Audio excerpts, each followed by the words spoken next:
देखो राहुल, ज्यादा बकचोदी करने की हमें आदत नहीं है। মেনলি ওয়েবসাইটের যেসব কালার টালার আমরা দেখি সেইগুলো কিভাবে আনা হয় সিএসএস দিয়ে সেটা আমরা আলোচনা তাহলে শুরু করা যাক। প্রিপারেশন বলতে এখানে আমি তিনটা ডিপ নিয়েছি, ডিপের মধ্যে আমি লিখছি যে this is box one, this is box two, this is box three. আমি আইডিতেও অত কোনো কাজ করিনি, আমি box one, box two, box three দিয়ে আইডি কাজ সামলাই দিছি। এখন আমরা কালার দেখব। এইচটিএমএল এ কালার আছে মোট 4 প্রকার। শুধুমাত্র colour, RGB colour, HSL value, hash value. তাহলে আমরা ফার্স্টে কালার শিখি। তো আমরা লিখলাম বক্স অন। আমরা এক্সটার্নাল সিএসএস ব্যবহার করছি টু বি ভেরি এক্সাক্ট। আর এখানে আমরা দিলাম ব্যাকগ্রাউন্ড কালার রেড, আর আমরা শুধু কালার দিলাম হোয়াইট।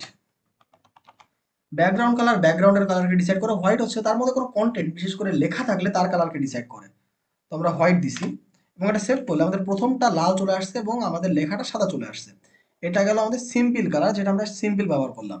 এরপর আমরা আরজিবি কালার ব্যবহার করতে পারি। দেখা গেল এখানে দিলাম আমরা বক্স টু, এখানে আমরা ব্যাকগ্রাউন্ড কালার যথারীতি সেম দিয়ে এখানে আমরা আরজিবি কালার দেবো। তাহলে আরজিবি, এরপর রেড গ্রিন ব্লু, এটা তো আমাদের থাকলোই।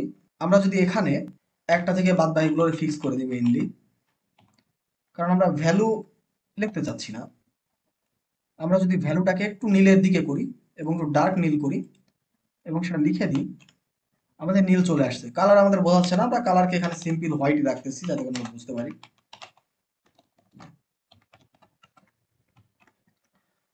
এরপর আমাদের আছে এইচএসএল ভ্যালু। তো আমরা বক্স থ্রি কে নিই, এখানে আমরা ব্যাকগ্রাউন্ড কালার এইচএসএল, এখানে এইচএসএল মানে হচ্ছে যে হিউই, স্যাচুরেশন অ্যান্ড লাইটনেস। তো এই কালারটা কিভাবে দেওয়া যায়, আমরা সিম্পল একটা কালার নিতে পারি যেমন ব্লু, এবং সেই ব্লুতে ক্লিক করার পর যদি আমরা আরজিবির উপরে ক্লিক করি তাহলে আমরা দেখছি ফার্স্ট আসছে আমাদের হ্যাশ ফাংশন, তারপর আসছে আমাদের এইচএসএল ভ্যালু। তো আমাদের এটা কি ছিল, হুই, স্যাচুরেশন আর লাইটনেস। তো এখানে আমরা এটা যদি ক্লিক করে আরো একটু কালারে চেঞ্জ করি, পিঙ্কিশ করি বিষয়টা অনেকটা, তাহলে আমরা পিঙ্কিশ পেয়ে গেছি।